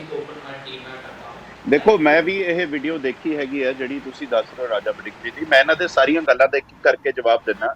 ਜਿਵੇਂ ਇਹਨਾਂ ਨੇ ਕਿਹਾ ਵੀ ਰਾਮ ਵਿਲਾਸ ਪਾਸਵਾਨ ਜੀ ਨੇ, ਜਿਹੜੇ ਸਾਡੇ ਫੂਡ ਸਪਲਾਈ ਮਿਨਿਸਟਰ ਹੈਗੇ ਆ, ਉਹਨਾਂ ਨੇ ਬਿਆਨ ਦਿੱਤਾ ਸੀਗਾ ਵੀ ਆਪਣਾ ਵੀ ਪੰਜਾਬ ਨੇ ਸਿਰਫ 1% ਵੰਡਿਆ। ਇਹ ਤਾਂ ਤੁਹਾਨੂੰ ਆਪਣਾ ਮੇਰੇ ਖਿਆਲ ਪ੍ਰੋਫੈਸਰ ਸਾਹਿਬ ਕਲੀਅਰ ਵੀ ਹੈਗਾ ਵੀ ਜਿਹੜੀ ਦਾਲ ਹੈ, ਦਾਲ ਲੇਟ ਹੋਣ ਕਰਕੇ, ਕੋਈ ਛਪਾਈ ਕਰਕੇ ਨਹੀਂ ਉਹ ਲੇਟ ਹੋਇਆ, ਦਾਲ ਲੇਟ ਹੋਣ ਕਰਕੇ ਉਹ ਕੰਮ ਲੇਟ ਹੋਇਆ ਸੀਗਾ। ਤੇ ਹਜੇ ਵੀ ਜਿੰਨੀ ਦਾਲ ਆਣੀ ਚਾਹੀਦੀ ਸੀ ਉਹਦੀ ਤਕਰੀਬਨ 40% ਦਾਲ ਸਾਡੇ ਕੋਲੇ ਪਹੁੰਚੀ ਹੈ। ਹਜੇ ਵੀ ਉਹਦਾ 60 ਤੋਂ ਮੈਂ ਇਹ ਵੀ ਹੋ ਸਕਦਾ ਵੀ 40 ਤੋਂ 50% ਆ ਗਈ ਹੋਵੇ, ਪਰ ਉਹ 50 ਤੋਂ 60% ਹਜੇ ਵੀ ਜਿਹੜੀ ਦਾਲ ਪੰਜਾਬ ਨੂੰ ਆਣੀ ਸੀਗੀ ਤੇ ਉਹ ਹਜੇ ਵੀ ਪੈਂਡਿੰਗ ਆ, ਜਦਕਿ 85% ਹਰਿਆਣਾ ਬਣ ਚੁੱਕਿਆ। ਕੀ ਇਹ ਸਿੱਧੀ ਰਾਜਨੀਤੀ ਨਹੀਂ ਹੈ? ਹੈ ਜਾਂ ਨਹੀਂ ਹੈ? ਹਰਿਆਣਾ 85% ਬਣ ਚੁੱਕਿਆ, ਸਾਡੀ ਅਜੇ 60% ਦਾਲ ਪੈਂਡਿੰਗ ਪਈ ਹੈ, ਤੇ ਇਹ ਰਾਜਨੀਤੀ ਹੈ। ਦੂਜੀ ਗੱਲ ਜਿਹੜੀ ਗੱਲ ਇਹਨਾਂ ਨੇ ਕੀਤੀ ਹੈ, ਜਦੋਂ ਇਹ ਗੱਲ ਆਈ, ਇੱਕ ਮਿੰਟ, ਹੋਰ ਵੀ ਗੱਲਾਂ ਨੇ ਸਰ, ਮੈਂ ਇਹਨਾਂ ਦੇ ਜਵਾਬ ਦੇਣਾ। ਪਹਿਲਾਂ ਇਹਨਾਂ ਨੇ ਗੱਲ ਕੀਤੀ ਵੀ, ਉਹਨਾਂ ਨੇ ਇਹ ਗੱਲ ਕੀਤੀ ਜਦੋਂ ਗੱਲ ਆਈ ਟ੍ਰੇਨਾਂ ਚਲਾਉਣ ਦੀ, ਤਾਂ ਮੋਦੀ ਜੀ ਨੇ ਸਾਰਿਆਂ ਨੂੰ ਕਿਹਾ ਵੀ ਜਿੰਨੇ ਵੀ ਆਪਣੇ ਤੁਸੀਂ ਸੂਬਾ ਸਰਕਾਰਾਂ ਹੈਗੀਆਂ ਵੀ ਆਪਦੇ ਉਹਦੇ ਚ ਜਿਹਨੂੰ ਬੁਲਾਣਾ ਬੁਲਾਓ। ਤੇ ਸੋਨੀਆ ਗਾਂਧੀ ਜੀ ਸਾਹਮਣੇ ਆਏ ਸੀਗੇ ਤੇ ਉਹਨਾਂ ਨੇ ਕਿਹਾ ਸੀਗਾ ਵੀ ਜਿੱਥੇ ਸਾਡੀ ਕਾਂਗਰਸ ਦੀ ਸਰਕਾਰ ਹੈਗੀ ਹੈ, ਸਾਨੂੰ ਪਤਾ ਹੈ ਉੱਥੇ ਉਹਨਾਂ ਦਾ ਵਿਤਕਰਾ ਹੋ ਰਿਹਾ ਹੈ, ਤੇ ਅਸੀਂ ਜੋ ਖਰਚਾ ਹੋਊਗਾ, ਜਿੱਥੇ ਮੇਰੀ ਮਦਦ ਦੀ ਲੋੜ ਹੋਊਗੀ, ਮੈਂ ਉਹ ਜਿਹੜਾ ਹੈਗਾ ਵੀ ਉਸ ਚੀਜ਼ ਨੂੰ ਮੈਂ ਇਹਨੂੰ ਜਿਹੜਾ ਹੈਗਾ ਵੀ ਆਪਦੇ ਕੋਲੋਂ ਖਰਚਾ ਦੇਵਾਂਗੇ, ਕਾਂਗਰਸ ਪਾਰਟੀ ਉਹਦਾ ਖਰਚਾ ਚੱਕੇਗੀ। ਤਾਂ ਕਰਕੇ ਇਹ ਮੁੱਦਾ ਉੱਠਿਆ। ਤੇ ਦੂਜੀ ਗੱਲ ਜਿਹੜੀ ਇਹ ਗੱਲ ਕਰ ਰਹੇ ਆ ਵੀ ਅੱਜ ਇਸ ਚੀਜ਼ ਨੂੰ ਤੁਹਾਡੇ ਸਾਹਮਣੇ ਆ ਜੀ। ਇਹਨੂੰ ਰਿਲੀਜੀਅਸਲੀ ਪੋਲਰਾਈਜ਼ਡ ਵੀ ਕੀਤਾ ਗਿਆ ਕੋਰੋਨਾ ਨੂੰ, ਕਿ ਇਹ ਇਸ ਤੋਂ ਗੰਦੀ ਰਾਜਨੀਤੀ ਹੋ ਸਕਦੀ ਹੈ? ਮੈਂ ਰਾਜਨੀਤੀ ਦੀ ਗੱਲ ਕਰ ਰਿਹਾ ਤੁਹਾਡੇ ਨਾਲ, ਦੱਸੋ ਇਹਨੂੰ ਰਿਲੀਜਨ ਨਾਲ ਪੋਲਰਾਈਜ਼ ਕੀਤਾ ਗਿਆ ਕਿ ਨਹੀਂ ਗਿਆ? ਜੀ ਬਿਲਕੁਲ, ਇਹ ਜਿਹੜਾ ਤੁਹਾਡਾ ਸਵਾਲ ਹੈ ਇਹ ਤੇ ਵੀ ਲੈਣੇ ਆ ਜਵਾਬ। ਔਰ ਨੀਨਾ ਮਿੱਤਲ ਜੀ, ਜੋ ਗਗਨ ਜਲਾਲਪੁਰ ਹੋਰੀ ਕਹਿ ਰਹੇ ਨੇ ਕਿ ਇਸ ਨੂੰ ਰਿਲੀਜੀਅਸਲੀ ਵੀ ਪੋਲਰਾਈਜ਼ ਕੀਤਾ ਹੈ, ਆਮ ਆਦਮੀ ਪਾਰਟੀ ਕੀ ਕਹਿੰਦੀ ਹੈ? ਜੀ ਬਿਲਕੁਲ ਨਹੀਂ ਹੈ। ਦੇਖੋ ਮੈਂ ਇੱਕ ਗੱਲ ਕਹੂੰਗੀ, ਜਿਵੇਂ ਹੁਣ ਗਗਨ ਜੀ ਨੇ ਕਿਹਾ ਕਿ ਸਾਡੇ ਕੋਲੇ ਸੈਂਟਰ ਸਰਕਾਰ ਤੋਂ ਦਾਲ ਨਹੀਂ ਆਈ, ਜਿਹੜੀ ਇਹਨਾਂ ਨੇ ਵੰਡੀ, ਇਹਨਾਂ ਨੇ ਆਪਦੇ ਐਮਸੀਆਂ ਨੂੰ ਦੇਤੀ ਕਿ ਤੁਸੀਂ ਆਪਦਾ ਰਾਸ਼ਨ ਵੰਡੋ, ਉਹਨਾਂ ਨੇ ਸਿਰਫ ਆਪਦੇ ਬੰਦਿਆਂ ਨੂੰ ਵੰਡੀ। ਅਸੀਂ ਪਿੰਡਾਂ ਵਿੱਚ ਜਾਂਦੇ ਆ, ਪਿੰਡਾਂ ਵਿੱਚ ਲੋਕ ਤਰਾਹੀ ਕਰ ਰਹੇ ਆ। ਲੋਕਾਂ ਨੇ ਇਹ ਨਹੀਂ ਦੇਖਣਾ ਕਿ ਕੈਪਟਨ ਸਾਹਿਬ ਨੇ ਕੀ ਕਿਹਾ ਜਾਂ ਮੋਦੀ ਸਾਹਿਬ ਨੇ ਕੀ ਕਿਹਾ ਜਾਂ ਸੋਨੀਆ ਗਾਂਧੀ ਜੀ ਨੇ ਕੀ ਕਿਹਾ। ਜਿਹੜੇ ਆਮ ਪਬਲਿਕ ਹੈ ਉਹਨਾਂ ਨੂੰ 2 ਟਾਈਮ ਦੀ ਰੋਟੀ ਚਾਹੀਦੀ ਹੈ, ਉਹਨਾਂ ਨੇ ਇਹਨਾਂ ਦੀਆਂ ਗੱਲਾਂ ਤੋਂ ਕੁਝ ਨਹੀਂ ਲੈਣਾ। ਇਹਨਾਂ ਨੇ ਆਪਸ ਦੀਆਂ ਲੜਾਈਆਂ, ਅੱਜ ਦੀਪਾ ਜੀ ਗਗਨ ਜੀ ਤੇ ਇਲਜ਼ਾਮ ਲਾ ਰਹੇ ਆ, ਗਗਨ ਜੀ ਦੀਪਾ ਜੀ ਤੇ ਲਾ ਰਹੇ ਆ। ਗੱਲ ਇਹੀ ਹੈ ਕਿ ਦੋਨਾਂ ਨੇ ਇਹੀ ਕੁਝ ਕੀਤਾ ਹੈ। ਆਮ ਪਬਲਿਕ ਬਾਰੇ ਕਿਸੇ ਨੇ ਜੀ ਇਲਜ਼ਾਮ ਤਾਂ ਤੁਸੀਂ ਵੀ ਲਾ ਰਹੇ ਹੋ, ਆਪਣੇ ਮਰਨ ਕਿਨਾਰੇ ਆਈ ਪਈ ਹੈ। ਨਹੀਂ, ਇਹ ਇਲਜ਼ਾਮ ਹੀ ਹੈ। ਤੇ ਰਾਸ਼ਨ ਕਿਉਂ ਨਹੀਂ ਵੰਡਿਆ ਗਿਆ? ਇਹਨਾਂ ਦੇ ਜਿਹੜੇ ਲੀਡਰ ਨੇ ਉਹਨਾਂ ਦੇ ਗਰਾਊਂਡ ਭਰੇ ਪਏ ਨੇ, ਲੋਕ ਰਾਸ਼ਨ ਤੋਂ ਤਰਾਹੀ ਕਰੀ ਜਾਂਦੇ ਆ, ਭੁੱਖ ਨਾਲ ਲੋਕ ਮਰ ਰਹੇ ਆ। ਅਸੀਂ ਕੈਪਟਨ ਸਾਹਿਬ ਨੂੰ ਇਹ ਅਪੀਲ ਕਰਦੇ ਸੀ ਕਰੀ ਹੈ ਕਿ ਕੈਪਟਨ ਸਾਹਿਬ ਲੋਕਾਂ ਨੂੰ 2 ਟਾਈਮ ਦੀ ਰੋਟੀ ਚਾਹੀਦੀ ਹੈ, ਤੁਸੀਂ ਉਹ ਦਿਓ। ਪਰ ਇਹਨਾਂ ਦਾ ਕੀ ਹੈ, ਉਹਨਾਂ ਨੇ ਮੋਦੀ ਸਾਹਿਬ ਤੇ ਇਲਜ਼ਾਮ ਲਾਤਾ। ਮੋਦੀ ਸਾਹਿਬ ਦਾ ਕੀ ਹੈ, ਨੀਨਾ ਜੀ ਇੱਕ ਸਕਿੰਟ, ਉਹਨਾਂ ਨੇ ਦੀਪਾ ਜੀ ਕੁਝ ਕਹਿਣਾ ਚਾਹੁੰਦੇ ਨੇ, ਉਸ ਤੋਂ ਬਾਅਦ ਆਉਣਾ। ਦੀਪਾ ਜੀ ਸਿਰਫ 1.5 ਮਿੰਟ ਤੁਸੀਂ ਆਪਣੀ ਗੱਲ ਕਰਨੀ ਹੈ, ਜਸਟ 1.5 ਮਿੰਟ। ਸਾਡੇ ਨੀਨਾ ਭੈਣ ਜੀ ਜਿਹੜੇ ਇਲਜ਼ਾਮ ਦੀ ਗੱਲ ਕਰਦੇ ਆ ਕਿ ਜਿਹੜੀ ਗੱਲ ਮੈਂ ਕਹੀ ਉਹੀ ਤੁਸੀਂ ਕਹਿ ਰਹੇ ਹੋ ਕਿ ਵਿਤਕਰਾ ਹੋ ਰਿਹਾ। ਇਹਨਾਂ ਦੇ ਆਪਦੇ ਐਮਸੀ, ਇਹਨਾਂ ਦੇ ਆਪਦੇ ਸਰਪੰਚ, ਇਹਨਾਂ ਦੇ ਲੋਕ ਬਿਲਕੁਲ ਹੋ ਰਿਹਾ ਜੀ। ਸਾਡਾ ਤਾਂ ਇਲਜ਼ਾਮ ਹੈ, ਤੁਹਾਡੀ ਐਡਵਾਈਸ ਹੈ ਭੈਣ ਜੀ, ਗੱਲ ਆਪਾਂ ਸੇਮ ਹੀ ਕਰ ਰਹੇ ਹਾਂ। ਬਿਲਕੁਲ, ਇਲਜ਼ਾਮ ਸਾਡਾ ਤਾਂ ਤੁਸੀਂ ਦੋਨੋਂ ਆਪੋਜੀਸ਼ਨ ਚ ਹੋ। ਤੁਸੀਂ ਨਹੀਂ ਕੋਈ ਨਹੀਂ, ਮਤਲਬ ਸਾਡੀ ਡਿਊਟੀ ਹੈ, ਸਾਨੂੰ ਲੋਕਾਂ ਨੇ ਵਿਰੋਧੀ ਧਿਰ ਦੀ ਨਿਭਾ ਰਹੇ, ਸਾਡੀ ਡਿਊਟੀ ਹੈ। ਮਾਈਨਿੰਗ ਬਿਲਕੁਲ ਤੁਹਾਡੀ ਡਿਊਟੀ ਹੈ। ਬਾਕੀ ਜਿਹੜੀ ਗੱਲ ਇੱਕ ਵਾਲੀਆ ਜੀ, ਜਿਹੜੀ ਜਲਾਲਪੁਰ ਜੀ ਨੇ ਗੱਲ, ਆਪਾਂ ਲੜਨ ਦੀ ਬਜਾਏ ਆਪਾਂ ਕੋਵਿਡ ਤੇ ਗੱਲ ਕਰੀਏ, ਬਹੁਤ ਵਧੀਆ ਰਹਿ ਜਾਗੇ ਆਪਾਂ ਜੇ ਆਪਾਂ ਕੋਵਿਡ ਤੇ ਗੱਲ ਕਰੀਏ। ਜਲਾਲਪੁਰ ਜੀ ਨੇ ਇਹ ਕਹਿੰਦਾ ਸੀ, ਇਹ ਗੱਲਾਂ ਜਿਹੜੀਆਂ ਉਹਨਾਂ ਨੇ ਮੈਨੂੰ ਸਵਾਲ ਪੁੱਛੇ, ਮੈਂ ਜਵਾਬ ਤਾਂ ਦੇਣਾ ਹੀ ਹੈ ਜੀ। ਆਪਾਂ ਰੌਲਾ ਪਾ ਕੇ ਬੈਠੇ, ਮੈਨੂੰ ਨਹੀਂ ਲੱਗਦਾ ਇੱਥੇ ਕਿਸੇ ਹੋਰ ਨੂੰ ਮੌਕਾ ਮਿਲੇਗਾ ਬੋਲਣ ਦਾ। ਵਾਲੀਆ ਜੀ, ਦੀਪਾ ਜੀ ਗੱਲ ਹੈ, ਦੀਪਾ ਜੀ ਮੈਂ ਤੁਹਾਨੂੰ ਦੱਸ ਜਲਾਲਪੁਰ ਗੱਲ ਹੈ,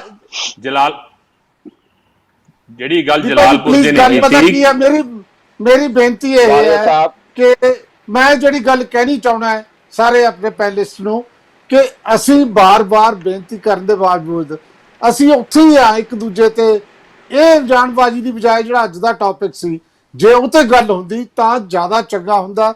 ਮੈਂ ਬਰਾੜ ਸਾਹਿਬ ਤੁਸੀਂ ਇਹ ਸਾਰੇ ਓਵਰਆਲ ਇਹ ਤੇ ਜਿਹੜਾ ਅੱਜ ਦੇ ਮੁੱਦੇ ਤੇ ਇਲਜ਼ਾਮਬਾਜ਼ੀ ਦੇਖੋ, ਜਿਵੇਂ ਦੀਪਾ ਜੀ ਨੇ ਕਿਹਾ, ਨੀਨਾ ਮਿੱਤਲ ਜੀ ਨੇ ਕਿਹਾ ਕਿ ਜਿਵੇਂ ਸ਼ੁਰੂ ਚ ਜਲਾਲਪੁਰ ਹੋਰਾਂ ਨੇ ਕਿਹਾ ਕਿ ਅਸੀਂ ਜਦੋਂ ਆਪੋਜੀਸ਼ਨ ਸੀ ਅਸੀਂ ਵੀ ਆਹੀ ਕੁਛ ਕਰਦੇ ਸੀ, ਅਸੀਂ ਇੱਕ ਦੂਜੇ ਨੇ ਕਰਨਾ ਹੀ ਹੁੰਦਾ। ਇਹ ਸਿਆਸਤਦਾਨਾਂ ਦਾ ਕੰਮ ਹੈ, ਲੇਕਿਨ ਇੱਕ ਪ੍ਰੋਫੈਸਰ ਦਾ ਕੰਮ ਤੇ ਇੱਕ ਨਿਰਪੱਖ ਟਿੱਪਣੀਕਾਰ ਦਾ ਕੰਮ ਹੈ ਕਿ ਨਿਰਪੱਖਤਾ ਨਾਲ ਗੱਲ ਕਰੇ। ਤੁਸੀਂ ਕੀ ਨਿਰਪੱਖਤਾ ਨਾਲ ਗੱਲ ਕਰਨੀ ਚਾਹੁੰਦੇ ਹੋ? ਵਾਲੀਆ ਸਾਹਿਬ, ਸਿਆਸਤਦਾਨਾਂ ਨੇ ਸਿਆਸਤ ਕਰਨੀ ਆ, ਜਮ ਸਿਆਸਤ ਕਰਨ, ਪਰ ਸਿਆਸਤ ਕਰਨ ਸਮੇਂ ਜਿਹੜਾ ਇੱਕ ਮਿਨੀਮਮ ਮਿਆਰ ਹੁੰਦੇ ਆ ਉਹਨਾਂ ਦਾ ਖਿਆਲ ਰੱਖਣ। ਕਮ ਸੇ ਕਮ ਹੁਣ ਲਾਸਟ ਯਾਨੀ ਕਿ 2 ਮਿੰਟ ਨੇ, ਉਹਦੇ ਵਿੱਚ ਜਦੋਂ ਬੰਦੇ ਸਾਰੇ ਬੋਲੇ ਤੇ ਜਿਹੜੇ ਪਾਠਕ, ਜਿਹੜੇ ਦਰਸ਼ਕ ਘਰਾਂ 'ਚ ਬੈਠੇ ਟੀਵੀ ਦੇਖ ਰਹੇ ਉਹਨੂੰ ਕੀ ਕਰ ਰਹੇ ਹੋਣਗੇ, ਕਿਸੇ ਦੀ ਕੋਈ ਗੱਲ ਨਹੀਂ ਸੁਣ ਰਿਹਾ। ਹੁਣ ਮੈਂ ਤਾਂ ਸਿਰਫ ਇੰਨੀ ਗੱਲ ਕਹਿਣੀ ਚਾਹੁੰਦਾ ਕਿ ਇਹਦਾ ਪੱਕੇ ਤੌਰ ਤੇ ਯੱਬ ਮੁਕਾ ਦਿੱਤਾ ਜਾਵੇ ਕਿ ਕੋਈ ਵੀ ਸਰਕਾਰੀ ਸਕੀਮ ਇਮਦਾਦ ਹੋਊਗੀ ਉਹਦੇ ਤੇ ਜਾਂ ਤਿਰੰਗਾ ਲੱਗੇਗਾ ਤਾਂ ਜਾਂ ਉਹਦੇ ਤੇ ਸ਼ੇਰ ਦਾ ਐਲਬਮ ਲੱਗੇਗਾ।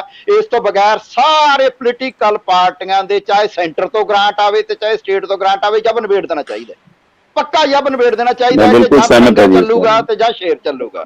ਤੇ ਫਿਰ ਸਾਈਕਲਾਂ ਤੇ ਦੂਜੀ ਜਿਹੜੀ ਗੱਲ ਨਾ, ਸਾਈਕਲਾਂ ਤੇ ਵੀ ਐਂਬੂਲੈਂਸ ਤੇ ਵੀ ਕੋਈ ਨਹੀਂ, ਚਾਹੇ ਸਟੇਟ ਕਰਦੀ ਹੈ ਤੇ ਚਾਹੇ ਸੈਂਟਰ ਕਰਦਾ ਹੈ। ਮੈਂ ਕਿਹਾ ਮੈਨੂੰ ਇਹਦੇ ਨਾਲ ਕੋਈ ਨਹੀਂਗਾ, ਮੈਂ ਕਿਹਾ ਬਿਲਕੁਲ ਬੰਦ ਹੋਣਾ ਚਾਹੀਦਾ।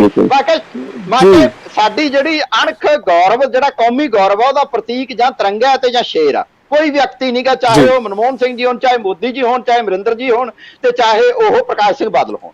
ਅਗਲੀ ਜਿਹੜੀ ਗੱਲ ਹੈਗੀ ਆ ਕਿ ਜਿਹੜਾ ਇਹ ਦੋਸ਼ ਆਉਂਦਾ ਹੈ ਕਿ ਗਲਤ ਵੰਡੇ ਗਏ, ਇਹਦੇ ਲਈ ਆਰੰਭ ਤੋਂ ਹੀ ਮੈਂ ਇਹ ਗੱਲ ਵਾਰ-ਵਾਰ ਕਹਿ ਰਿਹਾ ਹੈਗਾ ਕਿ ਹੁਣ ਸੰਕਟ ਦੀ ਘੜੀ ਦੇ ਵਿੱਚ ਸਾਂਝੀਆਂ ਕਮੇਟੀਆਂ ਬਣਨੀਆਂ ਚਾਹੀਦੀਆਂ ਕਿ ਜਿਹਦੇ ਵਿੱਚ ਸਾਰੀਆਂ ਪਾਰਟੀਆਂ ਦੇ ਨੁਮਾਇੰਦੇ ਹੋਣ, ਕਿ ਜਦੋਂ ਵੀ ਮਤਲਬ ਕਿ ਚਾਹੇ ਐਮਸੀ ਲੈਵਲ ਤੇ, ਚਾਹੇ ਸਰਪੰਚ ਲੈਵਲ ਤੇ, ਚਾਹੇ ਜ਼ਿਲ੍ਹਾ ਪ੍ਰੀਸ਼ਦ ਦੇ ਲੈਵਲ ਤੇ, ਜਦੋਂ ਵੀ ਕੋਈ ਸਮਾਨ ਵੰਡਣਾ ਹੈਗਾ ਜਾਂ ਕੋਈ ਕੰਮ ਕਰਨਾ, ਉੱਥੇ ਸਾਰੇ ਬੰਦੇ ਹੋਣ। ਕੋਈ ਚੋਰੀ ਦੀ, ਕੋਈ ਕਿਸੇ ਦੇ ਆਪਣੀਆਂ ਵੋਟਾਂ ਪੱਕੀਆਂ ਕਰਨ ਦਾ ਕੰਮ ਹੀ ਨਿਬੜ ਜੇ। ਤਾਂ ਇਹ ਜੇ ਰਹਿ ਮੰਨ ਲੈਣ ਕਮ ਸੇ ਕਮ ਇੰਨੇ ਸਮੇਂ ਲਈ, ਅੱਗੋਂ ਪਿੱਛੋਂ ਜਿਹੜਾ ਕੁਝ ਕਰਨਾ ਉਹ ਕਰੀ ਜਾਣ। ਜੀ ਬਿਲकुल ਤੁਹਾਡੀ ਗੱਲ ਠੀਕ ਹੈ। ਮੈਂ ਇਹ ਕਹਿਣਾ ਕਿ ਦੇਖੋ, ਕਈ ਵਾਰ ਇਹ ਗੱਲ ਕਹਿ ਚੁੱਕੇ ਹਾਂ ਕਿ ਇਹ ਜਿਹੜੇ ਸਾਡੇ ਪ੍ਰੋਗਰਾਮ ਹੁੰਦੇ ਨੇ, ਇਹ ਅਸੀਂ ਸ਼ਾਇਦ ਉਸ ਤਰ੍ਹਾਂ ਦੇ ਕਈ ਕਿਸਮ ਦਾ ਜਰਨਲਿਜ਼ਮ ਹੁੰਦਾ। ਮੈਂ ਉਹ ਜਰਨਲਿਜ਼ਮ ਬਹੁਤ ਸਖਤ ਲਫ਼ਜ਼ ਨਹੀਂ ਵਰਤਨੇ, ਪਹਿਲਾਂ ਮੈਂ ਵਰਤ ਚੁੱਕਿਆ। ਜਿਹੜਾ ਗੋਸਵਾਮੀ ਦੇ ਮਾਮਲੇ 'ਚ ਜੋ ਕਿੱਲ ਕੇ ਜਿਸ ਤਰ੍ਹਾਂ ਦੀ ਐਂਕਰਿੰਗ ਹੁੰਦੀ ਹੈ, ਅਸੀਂ ਸਾਰੀ ਉਮਰ ਪੱਤਰਕਾਰੀ ਪੜ੍ਹਾਈ ਹੈ। ਮੈਂ ਬਾਰ-ਬਾਰ ਕਹਿਣਾ ਕਿ ਸਾਡਾ ਏਮ ਕੋਈ ਹੋਰ ਹੁੰਦਾ, ਔਰ ਸਾਡੇ ਚੈਨਲ ਦਾ ਹੈ ਵੀ, ਕਿ ਅਸੀਂ ਕੁਛ ਨਾ ਕੁਛ ਸੁਜੈਸਟ ਕਰਨਾ ਹੁੰਦਾ, ਕੋਈ ਨਾ ਕੋਈ ਐਸੀ ਗੱਲ ਅਸੀਂ ਦੇਣੀ ਚਾਹੁੰਦੇ ਇਸ ਪ੍ਰੋਗਰਾਮ ਰਾਹੀਂ ਜਿਹੜੀ ਸਰਕਾਰ ਨੂੰ ਫਾਇਦਾ ਦੇਵੇ। ਜਿਵੇਂ ਕੱਲ ਸਾਡੇ ਪ੍ਰੋਗਰਾਮ 'ਚ ਅਸੀਂ ਕਿਹਾ ਸੀ ਕਿ ਜਿਹੜੀ ਝੋਨੇ ਦੀ ਫਸਲ ਲਾਉਣੀ ਹੈ, ਇਹਦੇ 3-4 ਜ਼ੋਨ ਵੰਡ ਲਓ ਤੇ ਉਹਦੇ 'ਚ ਟਾਈਮ ਅਲੱਗ-ਅਲੱਗ ਹੋ ਸਕਦਾ। ਲੇਬਰ ਦੀ ਸਮੱਸਿਆ ਜਿਹੜੀ ਹੈ ਕਾਫੀ ਹੱਦ ਤੱਕ ਖਤਮ ਹੋ ਸਕਦੀ ਹੈ। ਮੈਨੂੰ ਖੁਸ਼ੀ ਹੈ ਕਿ ਲੋਕ ਇਸ ਇਸ਼ੂ ਤੇ ਘੱਟੋ-ਘੱਟ ਸੰਵਾਦ ਰਚਾ ਰਹੇ ਨੇ।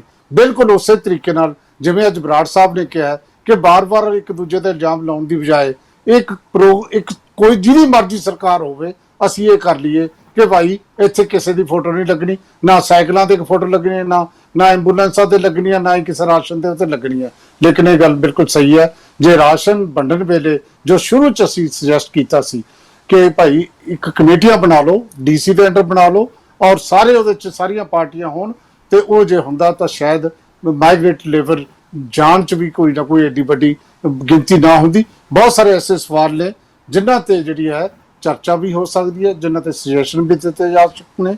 ਅੱਜ ਜਿੱਤੇ ਅਸੀਂ ਚਰਚਾ ਕੀਤੀ, ਤੁਸੀਂ ਆਏ, ਖਾਸ ਤੌਰ ਤੇ ਰਜਿੰਦਰ ਦੀਪਾ ਜੀ, ਤੁਹਾਡਾ ਬਹੁਤ-ਬਹੁਤ ਧੰਨਵਾਦ। ਸ਼੍ਰੋਮਣੀ ਅਕਾਲੀ ਦਲ ਨੂੰ ਤੁਸੀਂ ਰਿਪਰੈਜ਼ੈਂਟ ਕਰਦੇ ਹੋ। ਔਰ ਗਗਨਦੀਪ ਜਲਾਲਪੁਰ ਜੀ ਔਰ ਨੀਨਾ ਮਿੱਤਲ ਜੀ, ਤੁਹਾਡਾ ਵੀ ਬਹੁਤ-ਬਹੁਤ ਧੰਨਵਾਦ। ਰਜਿੰਦਰਪਾਲ ਬਰਾੜ ਸਾਹਿਬ, ਮੈਨੂੰ ਆਸ ਹੈ ਕਿ ਜੋ ਤੁਸੀਂ ਅੱਜ ਜਿਸ ਲਹਿਜੇ ਨਾਲ ਸੁਜੈਸਟ ਕੀਤਾ ਹੈ ਜਿਹੜੀਆਂ ਪੋਲੀਟੀਕਲ ਪਾਰਟੀਆਂ ਨੂੰ, ਉਹ ਜ਼ਰੂਰ ਸੁਣਨਗੀਆਂ। ਤੁਹਾਡਾ ਵੀ ਬਹੁਤ-ਬਹੁਤ ਧੰਨਵਾਦ। ਔਰ ਪਿਆਰੇ ਦਰਸ਼ਕੋ, ਤੁਸੀਂ ਸਾਡੇ ਨਾਲ ਇਸ ਪ੍ਰੋਗਰਾਮ 'ਚ ਜੁੜਦੇ ਹੋ, ਤੁਹਾਡਾ ਤਾਂ ਧੰਨਵਾਦ ਕਰਨਾ ਬਣਦਾ ਹੈ। ਤੇ ਜਿਵੇਂ ਮੈਂ ਸ਼ੁਰੂ 'ਚ ਕਿਹਾ ਸੀ, ਤੁਸੀਂ ਇਸ ਨੂੰ ਸੱਥਾਂ ਤੱਕ ਲੈ ਕੇ ਜਾਓ, ਚਰਚਾ ਕਰੋ, ਤਾਂ ਕਿ ਗੱਲ ਵਰਡ ਆਫ ਮਾਊਥ ਰਾਹੀਂ ਬਹੁਤ ਦੂਰ ਤੱਕ ਜਾਵੇ। ਔਰ ਜਦੋਂ ਵੀ ਕੋਈ ਗੱਲ ਜਾਂਦੀ ਹੈ, ਉਹਦਾ ਹੱਲ ਵੀ ਮਿਲਦਾ ਹੈ। ਤੇ ਕੱਲ ਆਪਾਂ ਸਵੇਰੇ ਮਿਲਣਾ ਹੈ ਪ੍ਰੋਗਰਾਮ ਖਬਰ ਤੇ ਨਜ਼ਰ ਹਰਜਿੰਦਰ ਵਾਲੀਆ ਸ਼ੋਅ ਦੇ ਵਿੱਚ ਸਵੇਰੇ 8:40 ਤੇ ਕੱਲ ਸ਼ਾਮ ਨੂੰ ਫਿਰ ਮੁਲਾਕਾਤ ਕਰਾਂਗੇ ਚਰਚਾ ਪ੍ਰੋਗਰਾਮ 5:30 ਦੇ। ਅੱਜ ਇੰਨਾ ਹੀ, ਤੁਹਾਡਾ ਬਹੁਤ ਬਹੁਤ ਸ਼ੁਕਰੀਆ।